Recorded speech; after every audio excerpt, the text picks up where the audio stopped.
ભગવાને ઉઘાડે પગે આંટા માર્યા છે વૃંદાવનમાં, વ્રજમાં, અને એટલા માટે જ વ્રજમાં રજનું મહત્વ છે. વ્રજમાં રજનું મહત્વ. આ 5 નિયમોનું ભગવાને પાલન કર્યું જ્યાં સુધી વ્રજમાં રહ્યા. તો તૃણાવર્ત આકાશમાં લઈ ચાલ્યો ભગવાન શ્રી કૃષ્ણને, ત્યાં સુધી તો ભગવાને મોજ કરી કે વાહ, હેલિકોપ્ટર મામાએ મોકલાવ્યું, બહુ સારું છે, આ હેલિકોપ્ટરની રાઈડ બહુ સરસ. પણ હવે એમ કહે કે હું મથુરા લઈ જાઉં ને કંસને સોંપી દઉં, તો ભાઈ એ ન થાય.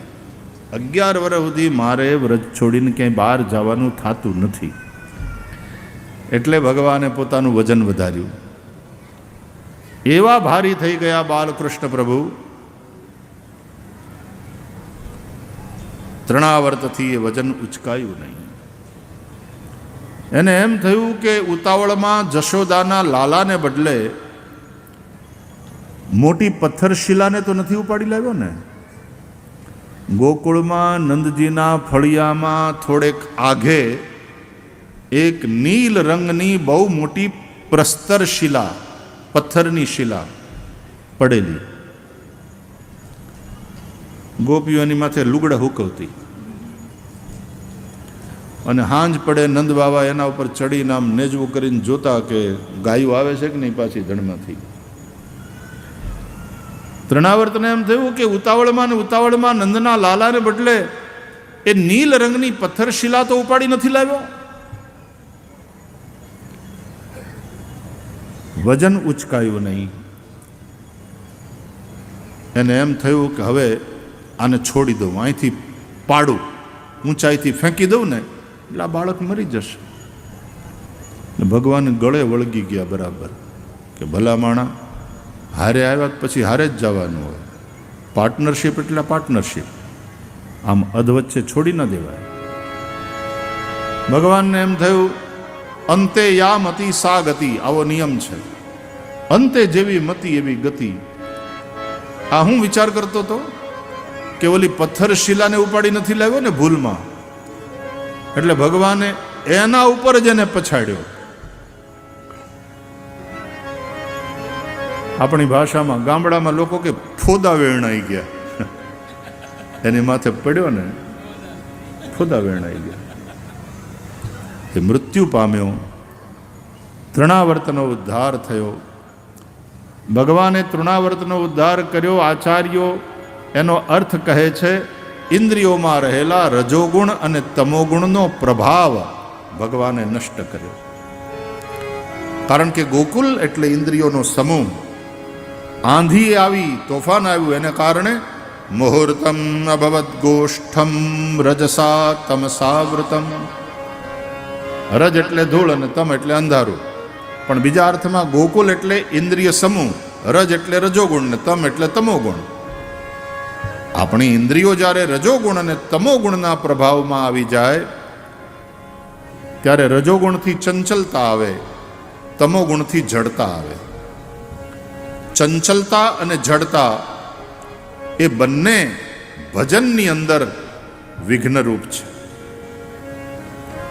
રજોગુણથી જ કામ, ક્રોધ, લોભ બધું ઉત્પન્ન થાય, એ પણ બાધા ઉત્પન્ન કરે ભજનની અંદર. તમોગુણને કારણે નીંદર આવે, ખૂતો રહે માણસ, તો ભજન ક્યારે કરે? વહેલી સવારના ઉઠીને આપણા ભક્તો તો જા જા નિંદરા હું તને વારું, એ તું છે નારી ધુતારી રે, જા જા નિંદરા હું તને વારું. તો નિંદરા કે હું નહીં ધુતારી,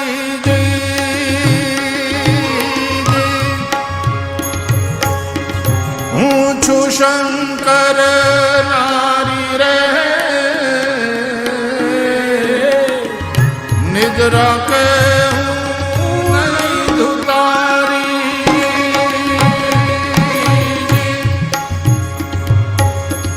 હું છું શંકર નારી રે, પશુ પંખીને સુખડા પશુ પંખીને સુખડા દુખડા મેલું વિદારી રે જા જા નિંદરા તને વારું જા જા નિંદરા તને વારું જા જા નિંદરા તને વારું તું છે નારી તારી રે જા જા નિંદરા તને વારું જા જા નિંદરા તને વારું.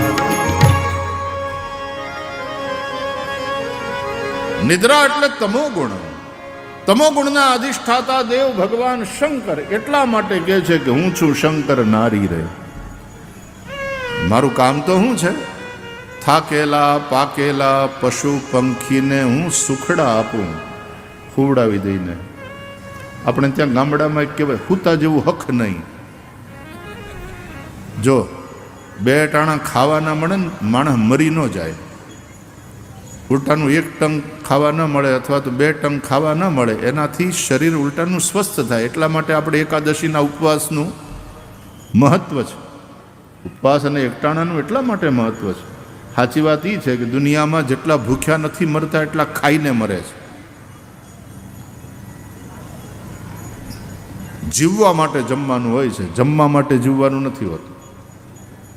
એટલે ઉપવાસ છે, વ્રત છે, એ શરીરના સ્વાસ્થ્ય માટે પણ સારી વસ્તુ છે, મન માટે પણ સારી વસ્તુ છે. પણ જો 3-4 દિવસ સૂવા ન મળે, અઠવાડિયું હુવા ન મળે તો માણસ ગાંડો થઈ જાય.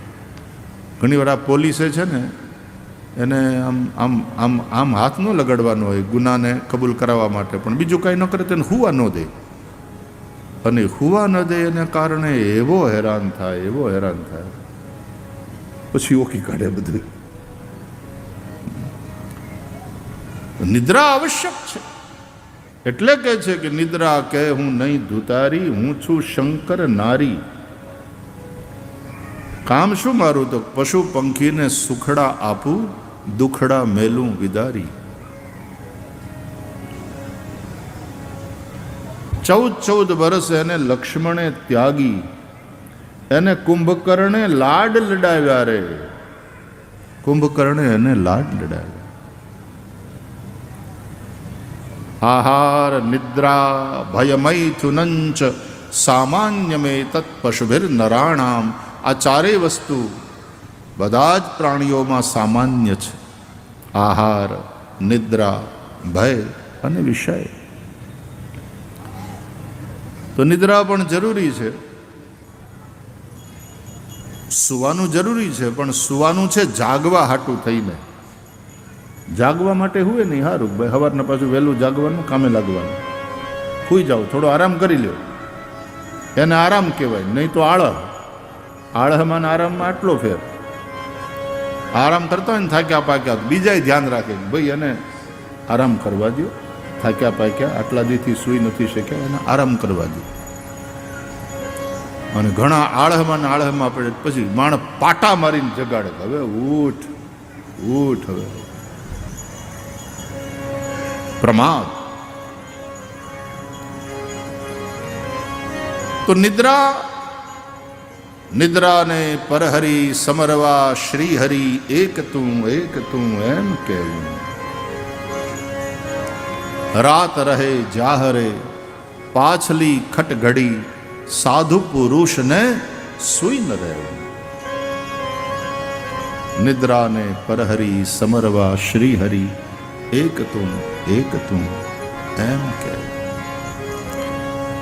તો તમોગુણ અને રજોગુણનો જે પ્રભાવ વધે મન અને ઇન્દ્રિયો ઉપર, એ સાધક માટે સારી વાત નથી.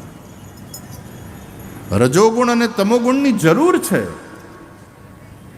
પણ એનો આપણા ઉપર પ્રભાવ હોય એમ નહીં, આપણે એનો ઉપયોગ કરવાનો. એટલે ભગવાને તૃણાવર્તનો નાશ કર્યો.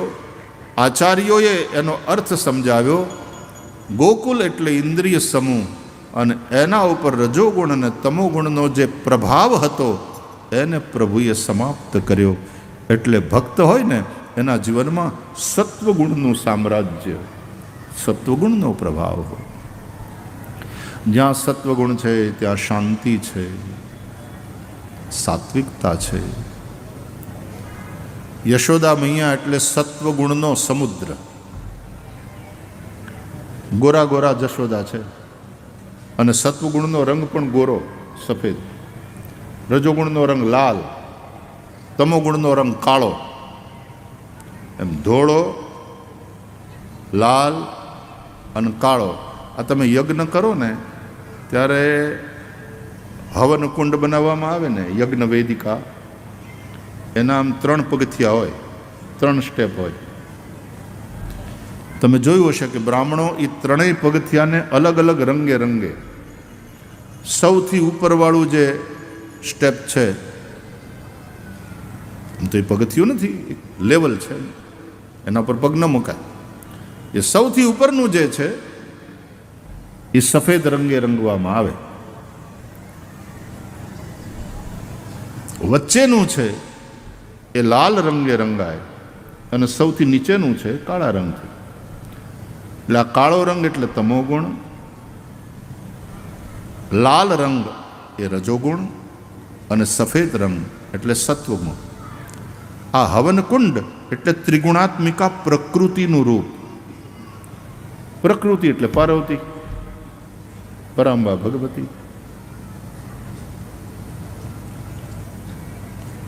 અને પછી એની અંદર જે અગ્નિનું સ્થાપન કરવામાં આવે એ પુરુષ.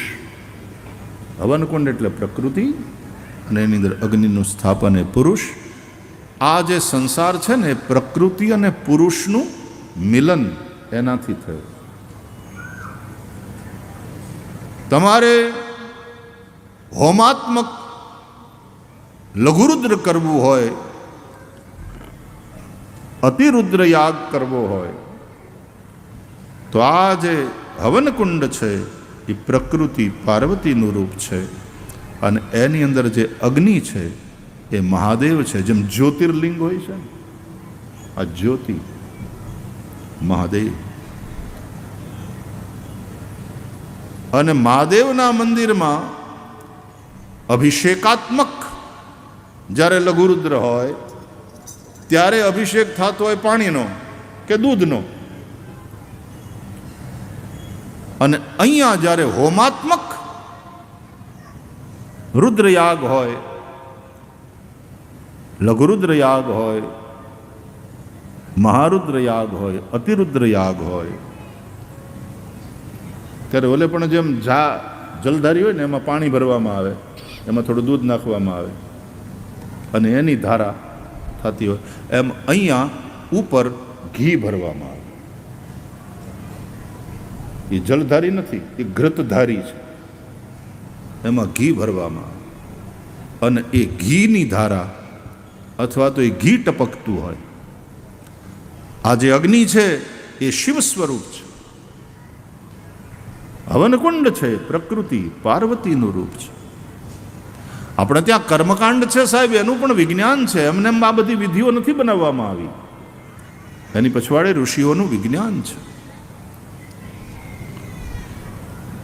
તો સત્વગુણ, રજોગુણ અને તમોગુણ, આ 3 ગુણ એની સામ્યાવસ્થા એટલે પ્રકૃતિ. સાંખ્યવાદીઓ એને અવ્યક્ત પણ કહે છે, અથવા તો એનું એક નામ પ્રધાન એવું પણ છે. પ્રધાન કહો, અવ્યક્ત કહો, પ્રકૃતિ કહો, આ વાત એક જ છે. આપણું શરીર છે ને એ પણ આ ત્રિગુણાત્મિકા પ્રકૃતિનું રૂપ છે. એ પ્રકૃતિ એના ગુણો વિષમ થાય ને, એમાં હલચલ થાય, ત્યાં સુધી સંસાર ટકે. હલચલ બંધ થઈ જાય ને અને આમ સામ્યાવસ્થામાં આવી જાય એટલે સંસાર પૂરો.